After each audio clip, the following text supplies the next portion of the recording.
Bienvenue sur Africa 24 dans cette nouvelle édition du Morning News. Voici les titres de l'actualité.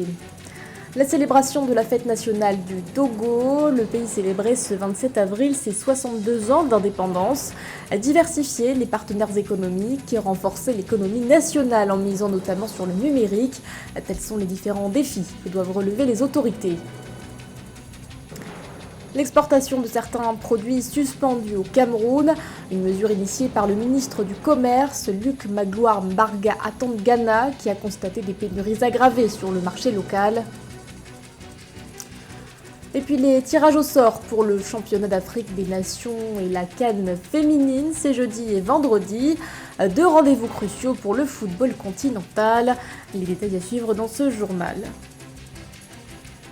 Mais tout d'abord, l'armée française accusée d'espionnage et de subversion par la junte malienne. Dans un communiqué, les autorités de transition affirment avoir constaté depuis le début de l'année, je cite, plus de 50 cas délibérés de violation de l'espace aérien malien par des aéronefs étrangers, notamment opérés par les forces françaises. Une accusation formulée après la diffusion d'une vidéo de l'armée française le 21 avril, une vidéo prise par un drone au-dessus de la base militaire de Gossi. D'après l'état-major français, ces images montrent des mercenaires russes en train de mettre des dépouilles sous terre. Mais de leur côté, les autorités de transition parlent, je cite, de fausses images montées de toutes pièces afin d'accuser les FAMA d'être les auteurs de tueries de civils.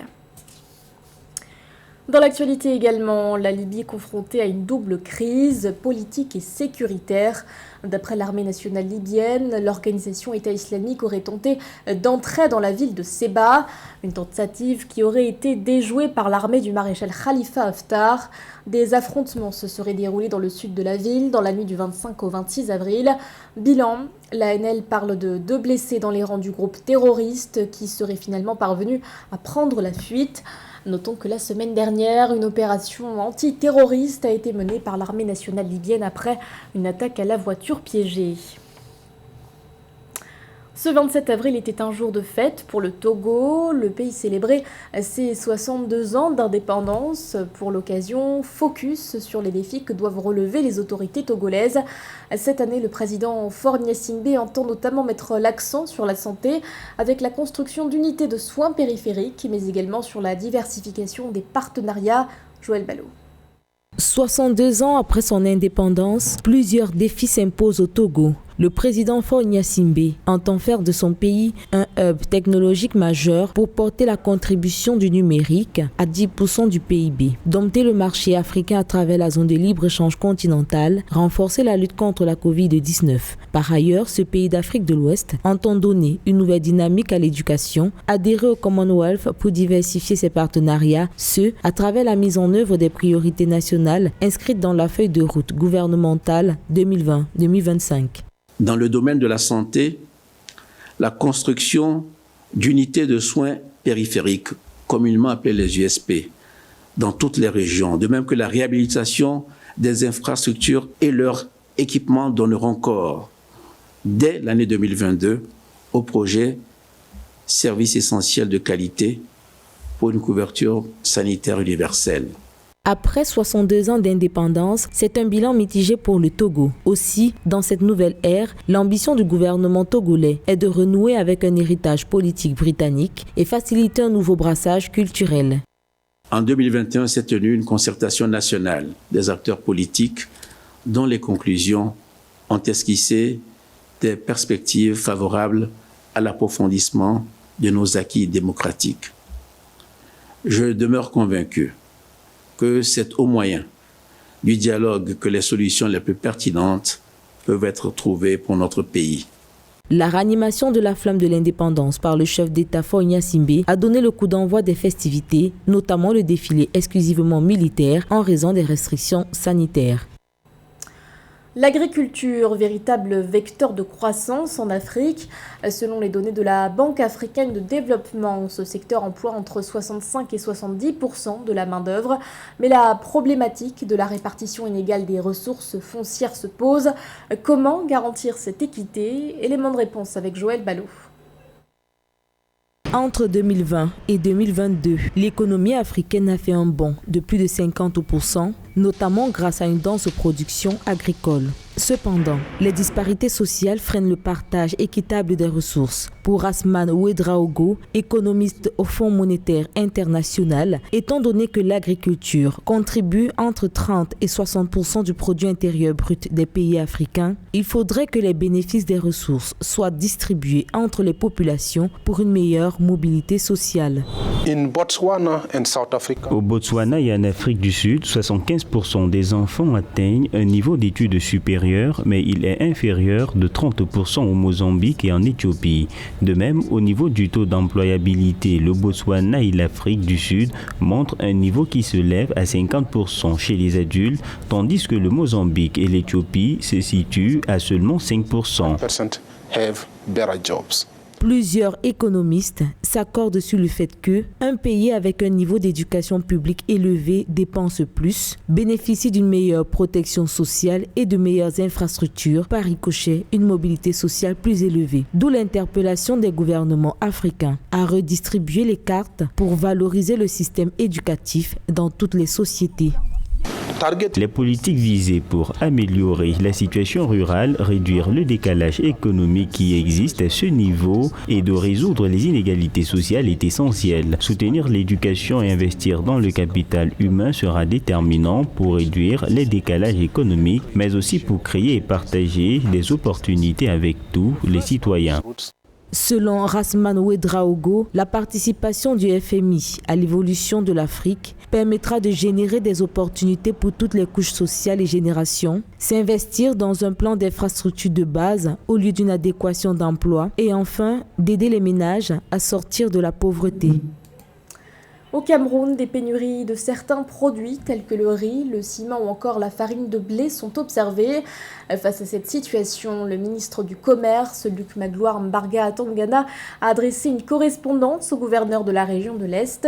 Correspondance dans laquelle il lui demande de prendre, je cite, des mesures immédiates visant à la suspension jusqu'à nouvel avis de l'exportation des 10 produits. Les explications de Marie-Raphaël Antolou. Pour pallier aux pénuries de ciment, d'huile de farine de blé et de riz, le Cameroun, via le ministre du Commerce, annonce une suspension des exportations de ces produits, notamment produits dans la région de l'Est du pays. Pour le ministre du Commerce, il n'est pas question de vendre aux consommateurs externes alors que la demande locale n'est pas satisfaite.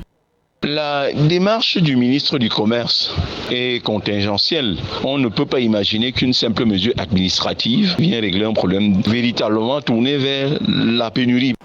Selon les autorités camerounaises, de nombreux grossistes préfèrent faire des affaires avec la République centrafricaine, la Guinée équatoriale, le Gabon et le Nigeria au détriment du marché local. Ces pénuries, selon des observateurs, affectent énormément les ménages et les petits revendeurs qui achètent désormais un sac de 50 kg de farine à 25 000 francs, voire à 26 000 francs le sac, alors qu'il est initialement vendu à 19 500 francs CFA. Pour le ciment, il est désormais vendu à 5 500 francs CFA contre 4 900 francs CFA en décembre 2021. Cette pénurie veut simplement dire l'absence. Absence de quoi? De quelque chose. Ce quelque chose, c'est quoi? C'est la production locale. C'est la production des céréales, c'est la production des tubercules. Outre les pénuries des produits susmentionnés, s'ajoute également celle du sucre en raison de quelques jours d'arrêt de la production de l'une des usines de la société sucrière camerounaise à Banjok dans la région du centre du pays. Pour les autorités, les commerçants véreux qui vont continuer à exporter ces produits malgré les pénuries se verront exposés à des sanctions. Du pois de Cajan au lieu du maïs ou de la patate douce, c'est ce que plantent désormais les agriculteurs résidant à Androy, région du sud de Madagascar sévèrement impactée par la sécheresse. Réputée pour être résistante aux environnements hostiles, cette légumineuse est venue sauver des familles menacées par la famine. Un sujet de la rédaction. Pioche à la main, Kazi Sanapijo s'active pour aller cultiver ses récoltes.